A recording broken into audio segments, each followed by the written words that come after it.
one thing that we do with the foundation, the Indianapolis Jazz Foundation, that is, it's a not-for-profit group that deals with performance, education, and legacy. And legacy is kind of what we're doing tonight. You know, Indianapolis has such an incredible jazz legacy, and so we're always trying to think of ways that maybe we can celebrate that a little bit more. And this is one of those occasions. We decided that there would be no person better that knows the history of Indianapolis better than this gentleman, Kyle Long, to host this evening. So he graciously came in. He's on WFYI, Cultural Manifesto, Echoes of Indiana Avenue. 2 fantastic shows. They post all the stuff after they're done. Please check it out. I mean, it's incredible work, and we're just honored that he was able to do this tonight. So I'm going to let him kind of introduce the guys as they go, but maybe we can put a round of applause together for Kyle Long. Thank you. Well, you got it. Sorry. Thank you, everybody. I'm going to try to be as quiet as possible tonight to give everybody up here time to speak. And we're very honored to have with us tonight some Indianapolis music legends and a guest to our city, Steve Turre.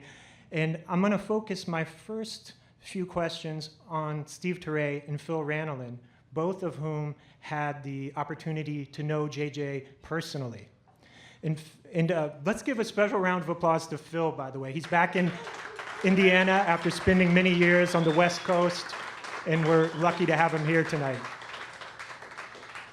Phil, we were talking recently about how JJ is a massive icon, and he's such a great icon, we just know him by his initials, you told me. We don't even have to say his full name. You just say his initials, people know exactly what you're talking about. Tell us about that. Yeah, well, that's what was profound about the music. You know, like back in the day, your reputation kept you working. So, I mean, in order to pay the rent, you know, if you had a great reputation, you could at least know that you was going to be able to pay the rent. So you had to earn that reputation, though. So I'll just say this. When you say Miles, you ain't got to say Davis. Everybody know who you're talking about. When you say Miles, I want to get Miles for my record date. Oh, yeah? Okay. Well, you're going to go out and get Miles Winters,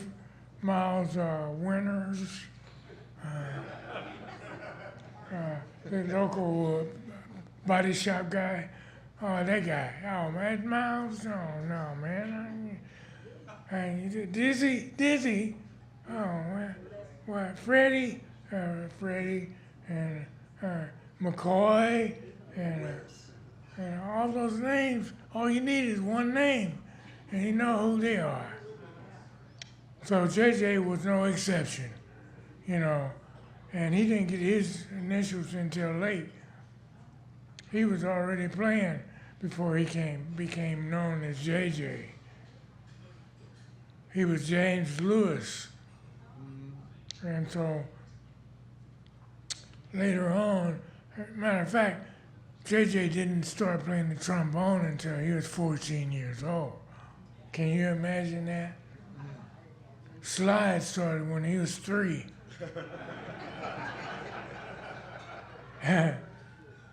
That's no joke.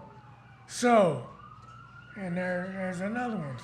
When you say slide, you know, you're talking about Hampton. You know, you ain't talking about Slide Jones, Slide Williams, no.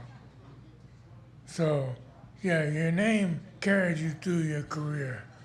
And I'm so happy to have been a part of this great music, and to be up here with these guys is wonderful. And I ain't gonna talk no more right now. I'll have come some more back questions later. for you. Okay. Steve? Let's go to next. Yeah. My partner over here in crime, Steve Turre.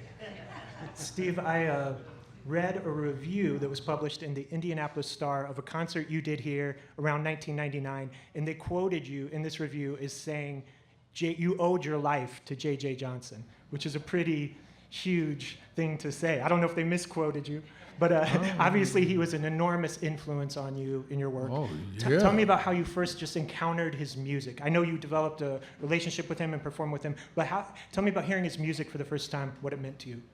Well, my mom and dad were big band people. My mom and dad met at a Count Basie dance. For real.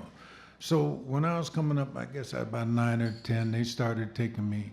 I got to hear Duke Ellington in person. You know, and Johnny Hodges and Clark Terry was in the band. And Ella was the guest vocalist. And excuse me, am I interrupting you over here? Yeah. Yeah.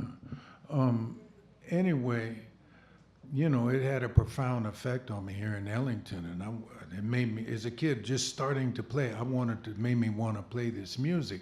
But when I was in high school, I knew the guy that owned the music store in town, and he said, well, this just came in, check this out, and he gave me a JJ Johnson record.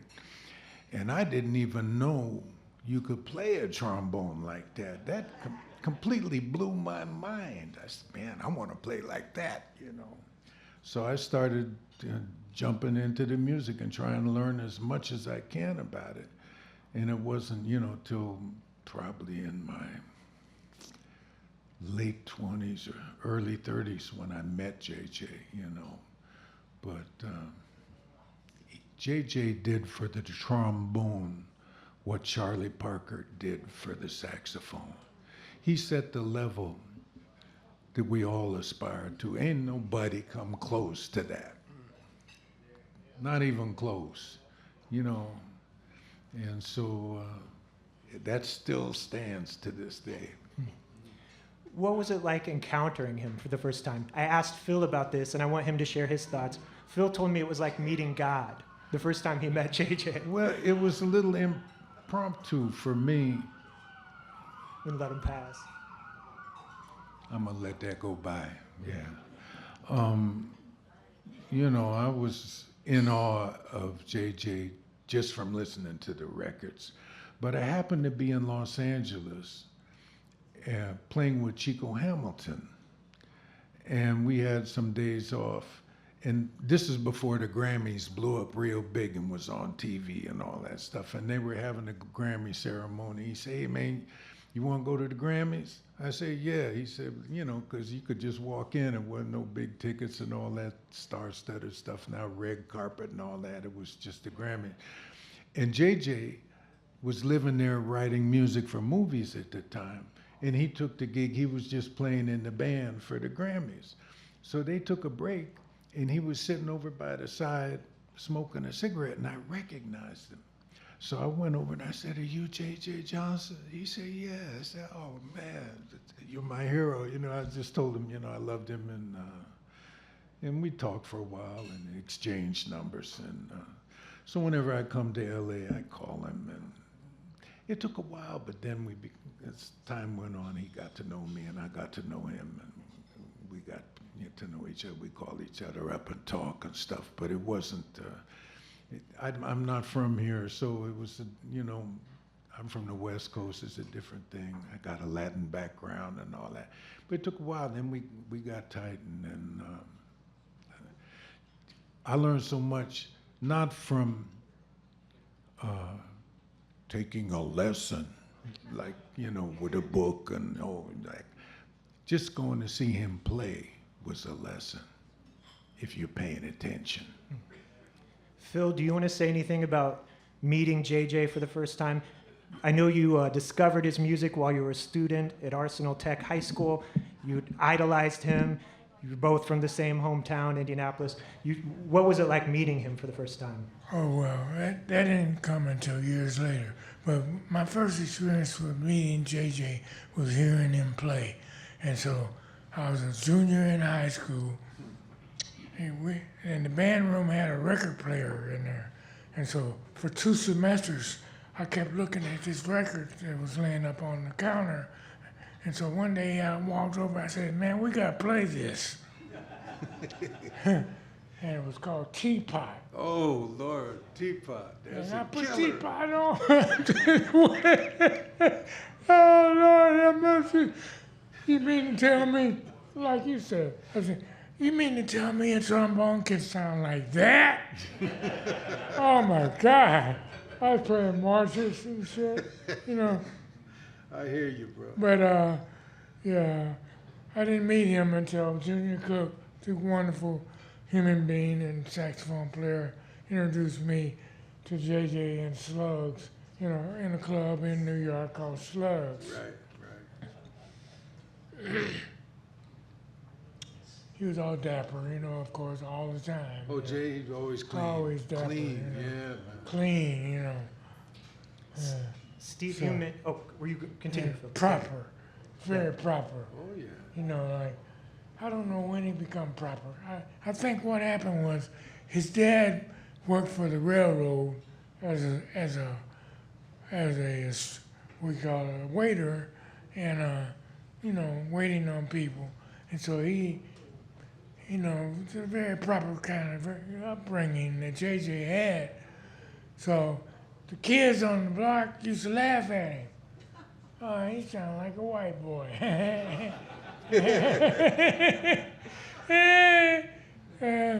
Boy, but could he play that trombone? He had the last laugh, though. Yeah, he got the last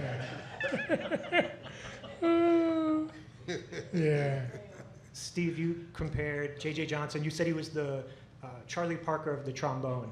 And I wanted to ask both of you trombonists how he changed the image and the role of the trombone in jazz. Phil told me a funny story recently about being booked at a nightclub in Indianapolis. I think it was the Cactus Club or Mr. B's Pomp Room. And he showed up with his trombone, and the club owner said, "What are you doing with that? That's a circus instrument. We're not going to let you on stage." And you left. You didn't play the gig. How did the trombone had a certain image? It was associated maybe with an earlier type of jazz. Yeah. Let me verify what you just said, which is true so far, but let me enhance it. You know, David Young, the fantastic saxophone player, had this gig at the Cactus Club with Freddie Hubbard's brother, Herman, Eugene Folks. It was a quartet, Donald Moorman. So anyway, I used to go by there every weekend and sit in and play jam with the cats, because I didn't have no gigs, so I would go by there and play. So one night, David Young called me up and said, "Hey Phil, I can't make it tonight, man. I got another gig. Can you cover for me?" I said, "Yeah. I know all the material anyway." So I showed up at the gig early. I'm in the corner warming up. So the club owner comes over and "Hey, how you doing?" "Oh, okay." He said, "Where's David?" I said, "Oh, he won't be here tonight. I'm taking his place." "No, you're not."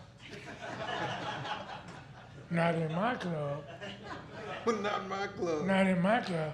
Trombones were meant for circuses. Oh, Lord. Yeah, I cried. Packed up my horn and left. I can dig it, Yeah, man. man. So yeah, that's what happened. How did J.J. Johnson change the image of the trombone and change its role in jazz music? All I had to do was listen. Guys, they used to sound like this. They started listening to JJ and started cleaning up their articulation and Yep. become better players. It's So everything. everything. It's everything. It's not just the sound, Oh man, the rhythm, the composition, yeah, all of that. everything. That's just like with Freddie Hubbard. Yeah, you know, it's just Somebody used to ask me, complete. when I was playing with Freddie, said, "Well, what is it about Freddie that you like the most?" I said, "It's just everything." Everything. It's everything. Yeah. Musically, he was like the epitome of what was supposed to happen. That's musically. The other stuff we won't even talk about. Anything else you wanted to add about that, Steve? Everything. You know. Yeah. Thank you. But, you know, the thing about Jay that kind of set him apart, besides everything, and his conceptual, what he conceived to use, the way he used the trombone, nobody had ever done that before. Totally innovative, you know, totally innovative. And I'll just say this, Steve, he didn't have a model to go by. I mean, he developed all this pretty much on his own, Yeah, you know, yeah. There wasn't because nobody- he didn't have, like with Freddie, he had Dizzy Gillespie and he had Miles Yeah, to draw Clifford, from, you Clifford, know. Yeah, JJ didn't have yeah, that. nobody, that's No. right. So he established, man, the way the New trombone way to play the to horn. play the horn, Yeah, a new way of playing the horn. yeah, man. Yeah, I love him. I want to We talk all, about. Oh, all sorry, go ahead. trombone players in the country love him. Yeah. For what he did. I want to talk about some different periods of JJ's life, and I want to bring Pharez, Steve, Allee, and Rob into the conversation. Of course, JJ was born and raised here in Indianapolis. He received an incredible music education at Crispus Attucks High School, where he studied with masterful teachers like Norman Merrifield, Laverne Newsom. He was also studying outside the classroom with legendary Indianapolis musicians like Errol Groundhog Grandy. He was playing in local venues. He was playing at the YMCA, the Walker, the Sunset Terrace nightclub on Indiana Avenue. That was informing who he became as a musician. Do any of you, or Phil, do any of you want to share how you think Indianapolis and this culture, Crispus Attucks and on Indiana Avenue, helped mold him into the musical genius that he became? Go ahead, Pharez, Pharez. please. We got a Hampton up here. Yeah, you're an expert on this subject, right? So like Attucks was like one of the only schools that black folks could go to. And I mean, of course I wasn't around back then, but eventually. But my brother was Thomas Whitted Jr. was the one that introduced me to JJ Johnson. He brought a record home. It was JJ Live and in Person. We were just talking about it in the back. And you know, I'm playing trumpet. My brother, he played trombone.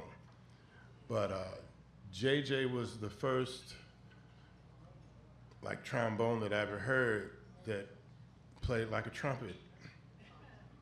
His clarity, his sound, you could tell even on the record, his sound was so big, but it wasn't heavy because he could float, he could fly, you know.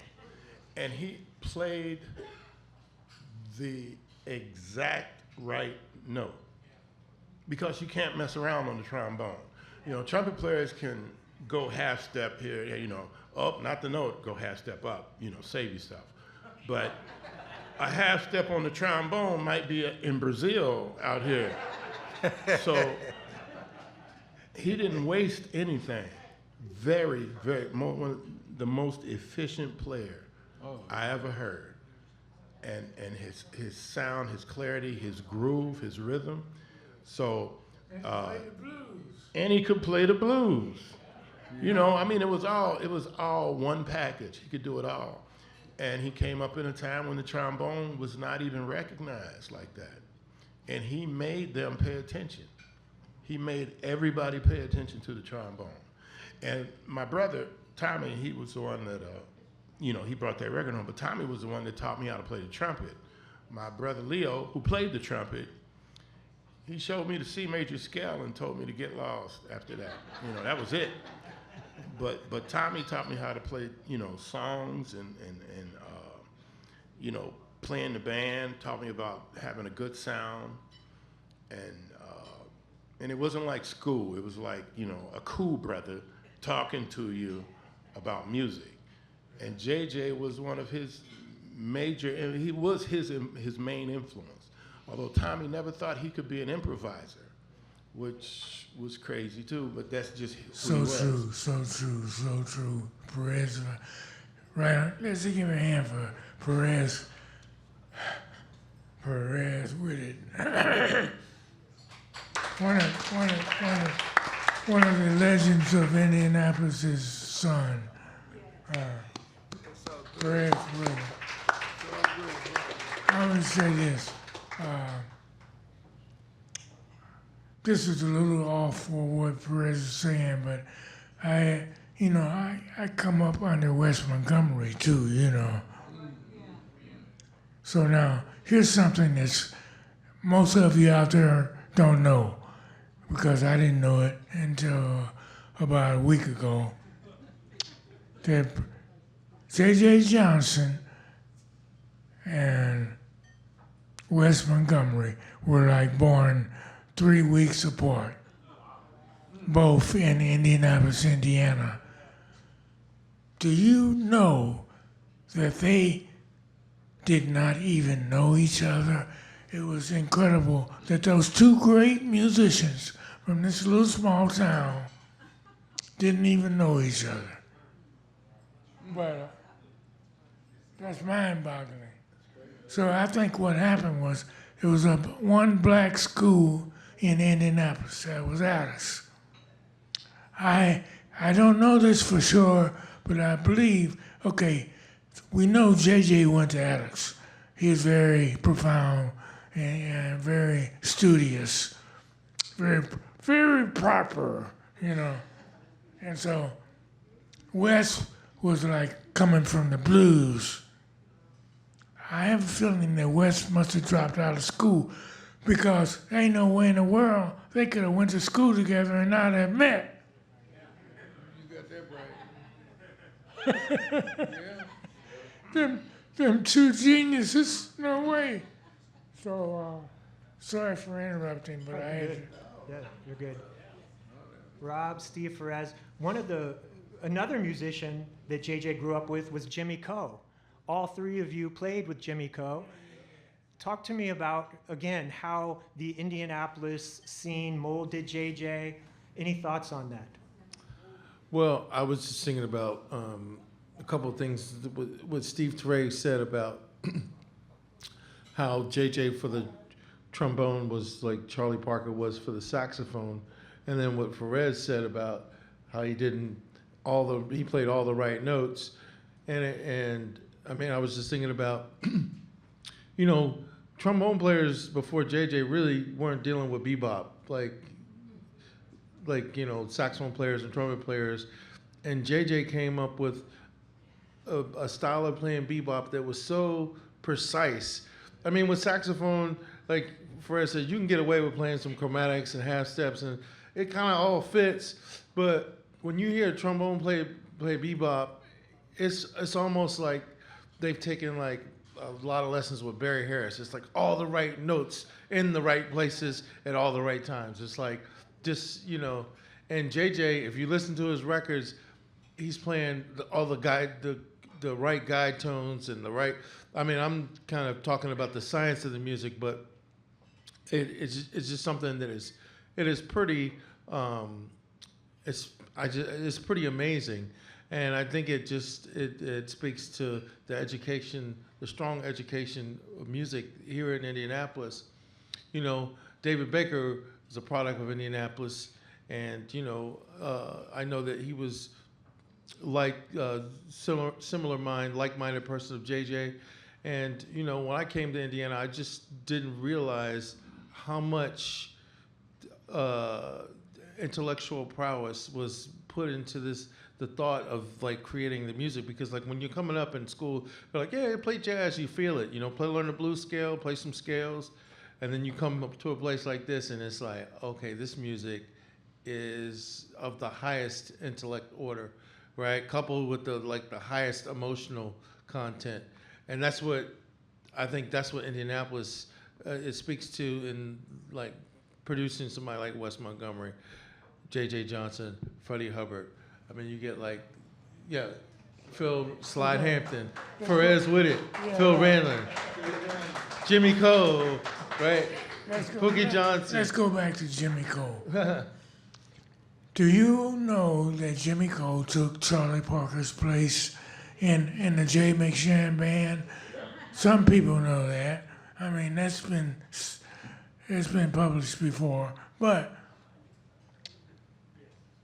Jimmy himself told me a story about how they would be out on the road on the bus, and Bird knew every stop where he could get something to get him high. So they, pull over right here. And they run off in the field and come back with some gin or something to get high with, you know. And so, but Jimmy Coe was a hell of a musician, a nice guy, and he's a friend of my family. And he used to call me Kenneth, because my dad's name was Kenneth. He never called me Philip. Never in his life did he ever call me Philip. Kenneth! Yeah, on trombone, we got Kenneth Ranelin. That is hilarious. Oh! I thought he just didn't know your name. And so, you know, and then on the other side, JJ went to high school with my auntie. He used to go by the house and practice after school. Yeah, so he knew who I was, but he just had never heard me play. So then, when Junior Cook introduced, he said, "Oh, now I know who you are." Oh. Made the connection. Yeah, but Jimmy Coe had the big band in the city, and that was really like the school of music in Indianapolis. You know, that's where everybody learned to play, and he had Pookie Johnson in there, Russell Webster, all the cats, my man Clifford Ratliff, and DeWitt Samuel. And when they let me in the band, I was like 14 or 15.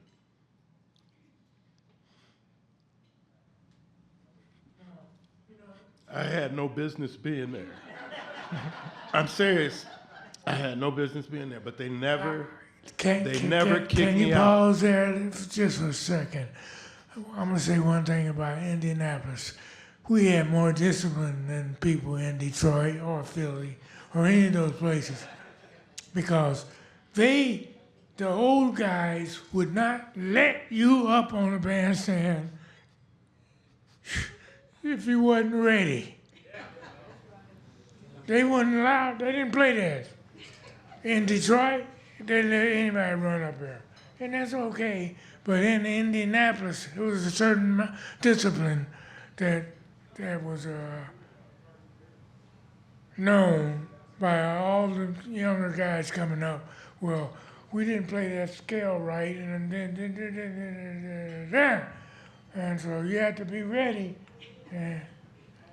They had mercy on me, though. Yeah, they didn't have mercy. They had mercy on me because, you know, I in all honesty, I wasn't ready, but they sat on both sides Well, of me. because you was a Hampton. But they would tell me, no, not there with it, not there. little with it, not there, little with it, not there. And then I do my thing, but I always kept my mouth shut, and I was very respectful. I listened as much as I could, and when I went home, I practiced. And when I came back, I tried to play better than I played before. But that's the school for us. A good portion of us, of the blacks at that time, you know. But listen, there were white guys in the band too, so don't get it. One guy's name was Whitey Harris. You know, you can't go wrong there.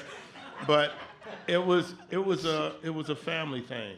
It was not. There was no discrimination, no right, left. Exactly.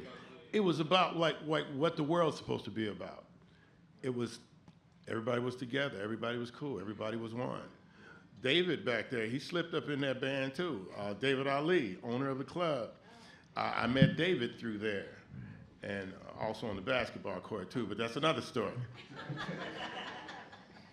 I gotta say, I owe a debt of gratitude to the Coes and Jimmy Coe because I don't remember what was it, 1998? We went to IAJE in Atlanta, and I went down there with David Ali, and we didn't have enough money to pay the fee to be a part of it, so we actually walked through the kitchen. Yeah, no, we actually walked through the dumpsters into the kitchen and walked into the hotel, but I got questioned about being there at one point, and Jimmy Coe's like, "You want to play at the band?" I was like, "Yeah." So I just told him I'm playing with Jimmy Coe's band, and that's how I got to stay. So thank you, Mr. Jimmy Coe, for yeah, you know what I mean. Steve Ali, I want to ask you a question. You've been arranging some of JJ's tunes, right? You've studied his music. You've also studied the history of Indianapolis jazz. Tell me about JJ's roots in Indianapolis and how you hear that in his music. Well, the first recording I heard was the way he played on "Hello, Young Lovers." It was just such a beautiful song. It was on a Columbia Jazz sampler. It was just one song on the album, and it was JJ. But I was thinking about the Jimmy Coe and Russell, and I remember, I think I've told you, Kyle, but being a young kid, I was at a jam session and probably didn't have really any business setting in and kind of getting the vibe from all the other players that, like, once you take off, and Russell didn't have to do this, but he came over and he said, "It's okay, you're doing fine, man, you're gonna be all right," So I mean, he didn't have to give me that encouragement at that time, And Jimmy Coe told me an interesting story, just a brief story about attending Crispus Attucks, and he said that him and JJ used to look over the shoulder of Errol Grandi because he played these big chords, and Errol used to come in and we used to go hear him, and he used to come in and hear us every week when we played. So I thought that there was a lot of harmony. To me, the Indianapolis harmonic thing has this lush, big, rich sound, that I hear it in Slide, I hear it in JJ's writing, and I just love it. And I just wonder, I think there might be a connection with Errol as well. So, and then fast forward for me with JJ was when the club just started in the mid-'90s, JJ came out of retirement and came to he said, I want to do 3 nights playing. And so I was a fly on the wall in the back for the Monday, Tuesday, Wednesday rehearsals when JJ was getting his band back together with Dan Falk and Bruce Cox and Rennie Rosnes and Rufus Freed. And that's when Rufus and I just started kind of hanging out. And I think that's when then they went on the road for 2 weeks, and then they recorded Heroes. And it's such a great album, But I just had such a admiration, I guess. And then hearing all the recordings later, hearing like I mentioned to Kyle, the brass orchestra. Oh, right. Did you played on, Steve, right? You were in. Did you play on that 97? Were you in that band? Yeah, I played on the brass orchestra. Yeah. I actually played on Heroes too, but the record company didn't put the track on the record. Oh my gosh, man. But 2 amazing recordings among hundreds of recordings at JJ. All of JJ's records were good. There wasn't a bad one. He's such a master. It's always on that level. And I think Rob touched on this as well, but Steve brought up today that if you wanted to study bebop, to study JJ because he's distilled the essence of the music. I mean, I want to ask about that. Let me put it into context real quick for people who may not know his story. After graduating from Crispus Attucks in 1941, within a year, he joined the Benny Carter Big Band. That was his ticket out of Indianapolis. From there, he goes to Count Basie in 45, and during that time, he starts experimenting with bebop music. By 1946, he's on records with Miles Davis, Charlie Parker, Max Roach, really helping to define the sound of bebop. Tell me what he added to this music and how he made the trombone fit into this music. He told me when he was in high school that his hero was Lester Young, and he could not get enough of Lester Young. Hey, man, they learned his solos, and he wanted to play melodically like that. He didn't want to play Lester's licks per se, but that melodic way of playing and swinging at the same time. And then he heard Charlie Parker, and it was all over. He said that was it. He said, I got to go figure out, this is it. I got to get with that. That's, that's what's happening. So Charlie Parker turned him around, and he got, he started checking that out, and obviously he figured that out. I want to ask both of you, Phil and Steve, this question. Is it particularly difficult to replicate that type of music, the Charlie Parker music, on the trombone? Are there special... Yeah, tell us about that. We always hear that. Oh, man. Tell me another joke.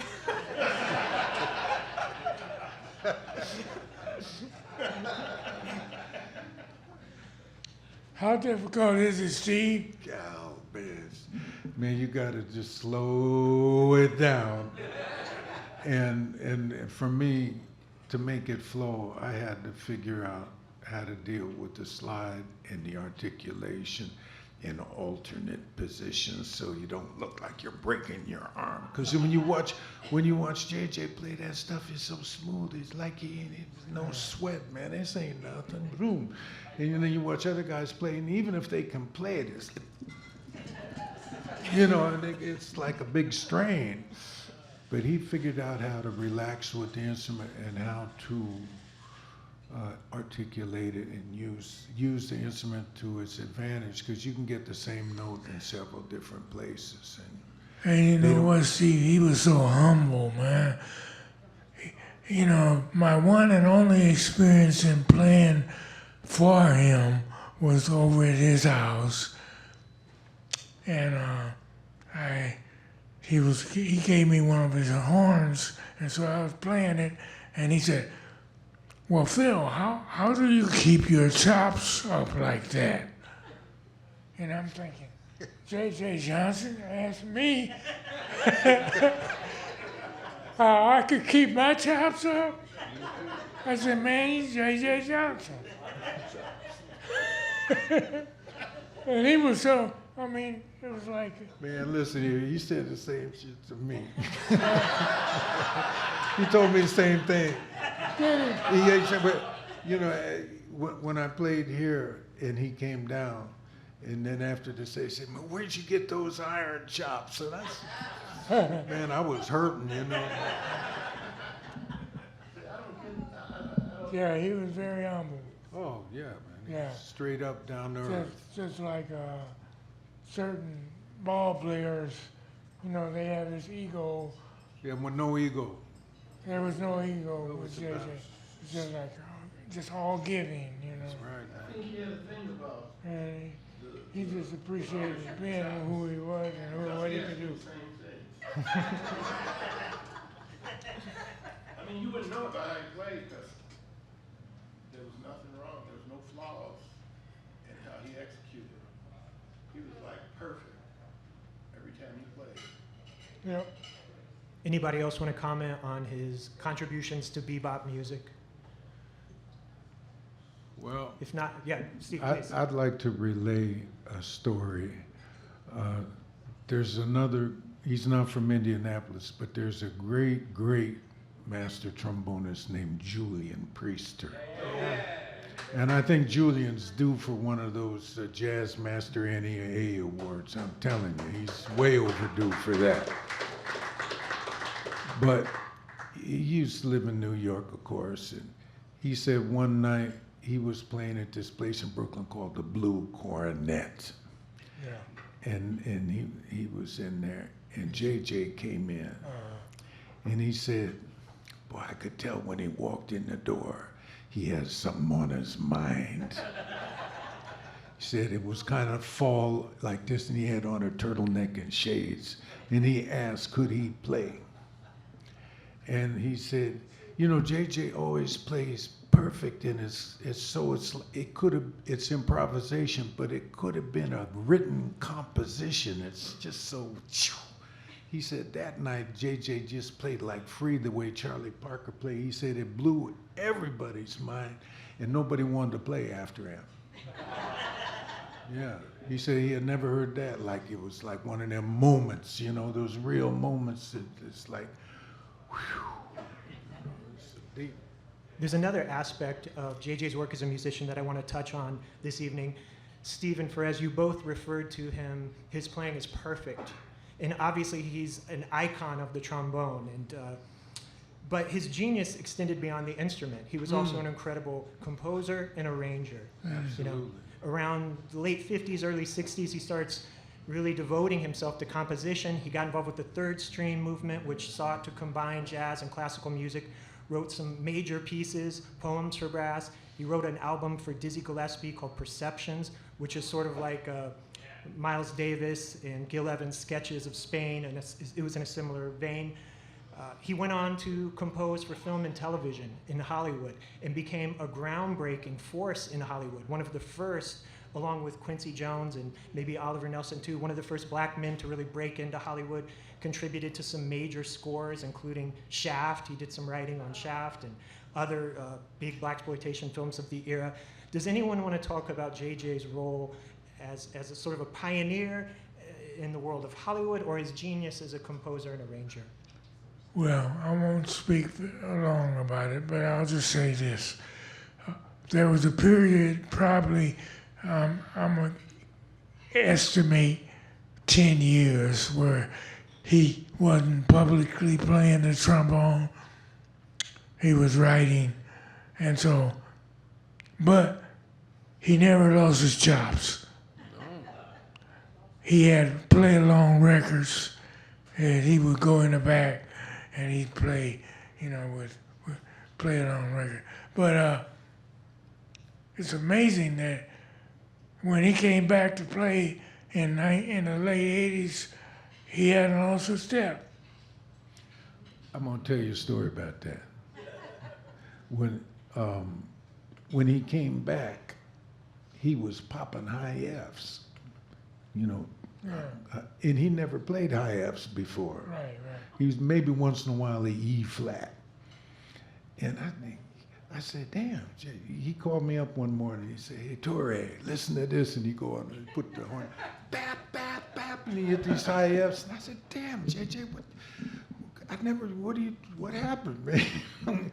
He said he took these lessons. He wanted to come back and play again, so he wanted to take some lessons to tune up, and someone told him to go to Chicago and take lesson with Arnold Jacobs. Arnold Jacobs. Yes. That's the name I wanted to say. And he said, man, this cat showed me some breathing stuff that changed the way I played. I play Fs now, it's no big deal. You know, he said, if you're ever in Chicago, go take a lesson with Arnold Jacobs. So I did. And it helped a lot, man. You know, he was still trying to learn, always trying to grow. That's the thing about a master. You never quit learning. You're always trying to get better. That's right. That's the thing about, I couldn't think of Arnold Jacobs' name. Jacobs. But he was a master teacher. Breathing. Yeah. And so JJ studied with him at least once or twice. And Arnold Jacobs, tuba player. Yep. The master tuba player. Yep. He taught so many trombone. He had hundreds of trombone students. Anybody want to comment on JJ's work as a writer, arranger, composer? Steve, you've done a few documentary films, scored a few films, right? Any thoughts on JJ's work as a composer? I'll say something about that. Sure. I first became aware of JJ's mastery of composition, arranging, and composing when he had this big band record, the total JJ Johnson. And he had that beautiful black trombone, and he was looking like a king. And then he played El Camino Real and all that.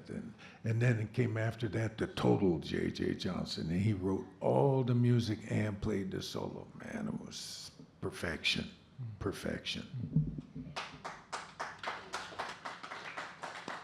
Anyone else want to add to that?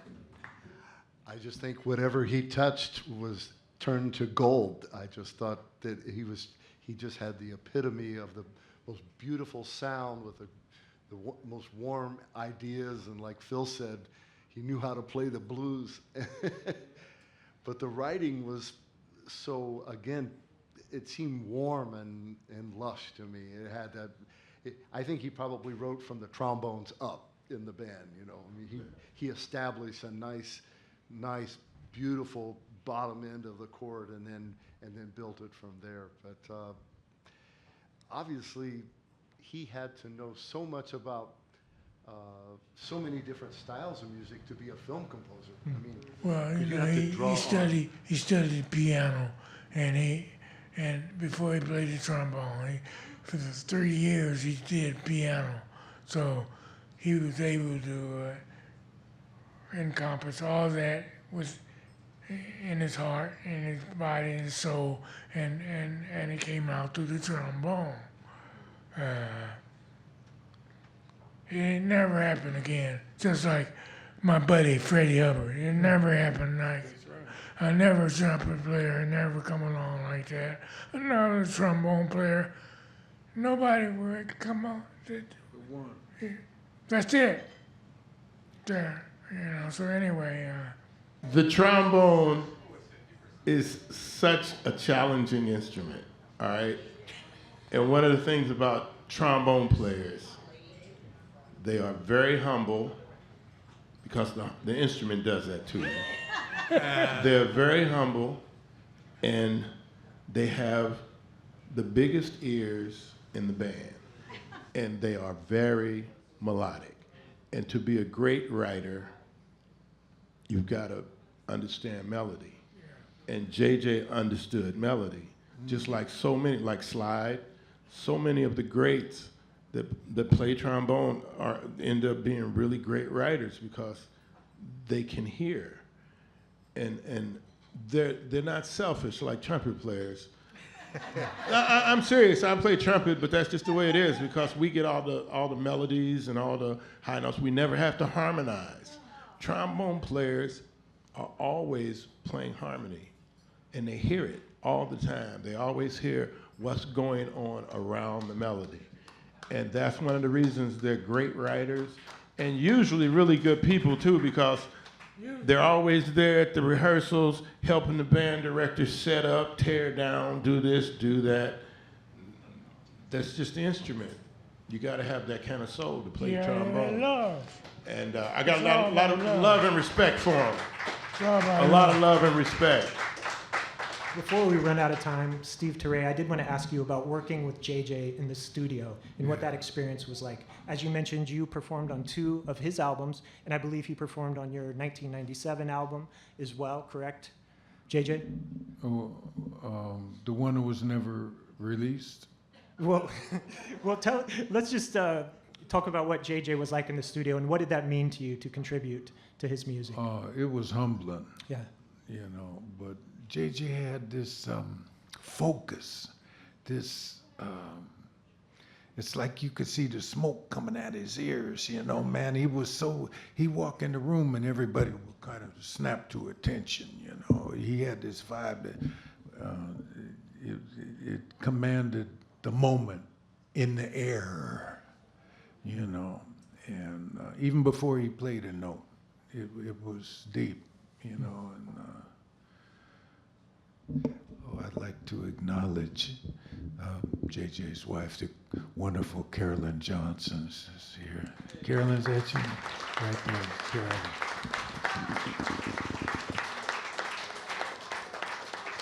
And there's, sitting with Carolyn, that's my wife. It's our anniversary today. So.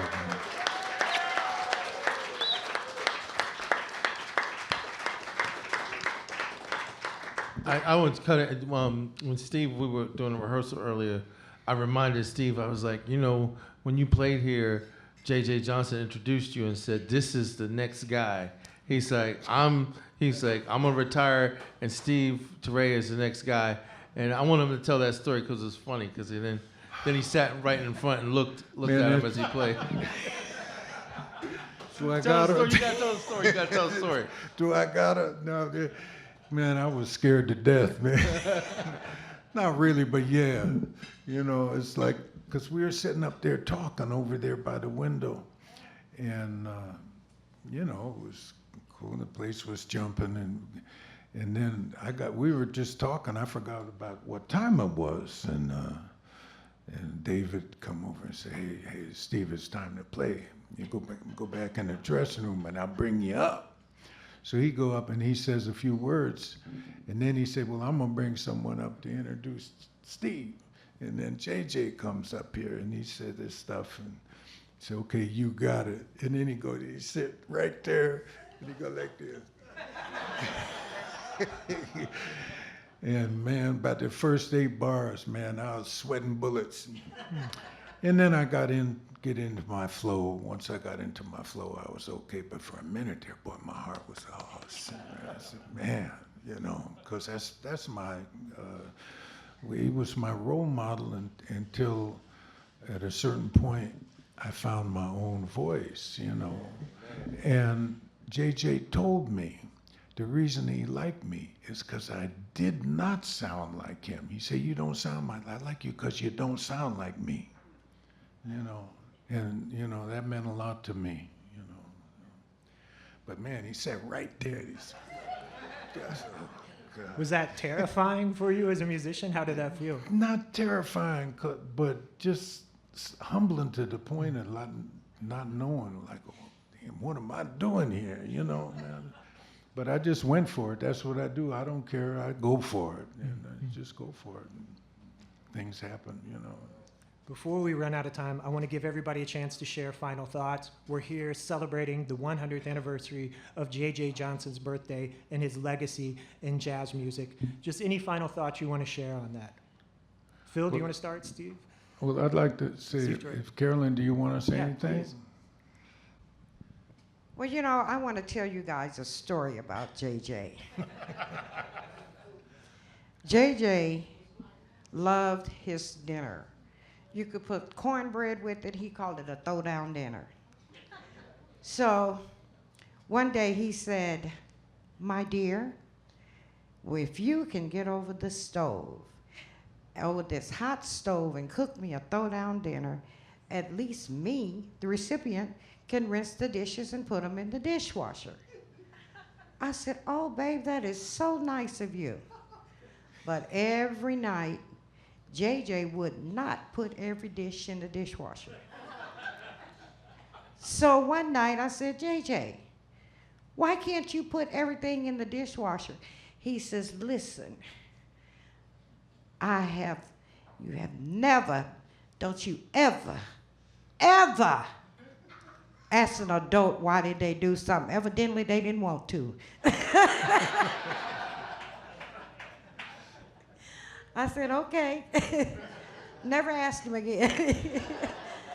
But he was always at the window, sipping coffee. Smoke was coming out of his ears. He's like, I gotta go. We riding down the street, he'd pull over, write something down, you know, at the restaurant. He's always writing and stuff. This is like, you know, Jay had a publishing company called 2 J's. There were 2 J's. So, yeah, so that's just a story I thought I would share with you guys. I cherish that story, you know, so don't ever ask an adult why did they do something.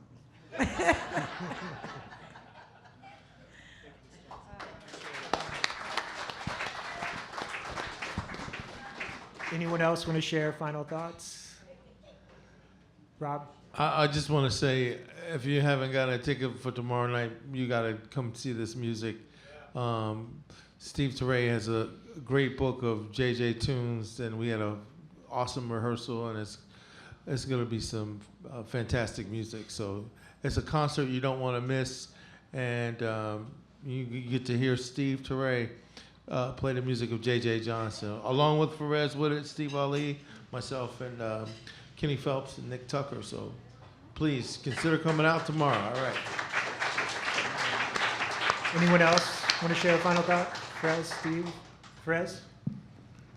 Buy some of this man's records. They're great. He plays with great people. He is always putting something together that is worth listening to. So, and share that with your friends. Don't be greedy. Phil? I just wanted to say, in terms of myself, JJ has been so much, and I was always so proud of him. The fact that he was my homie from Indianapolis and shared a friendship with my aunt and uncle.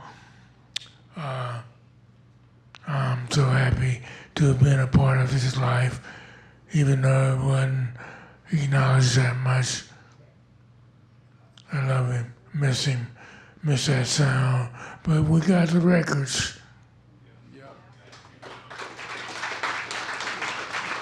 And I still have some hope of playing the trombone again in public.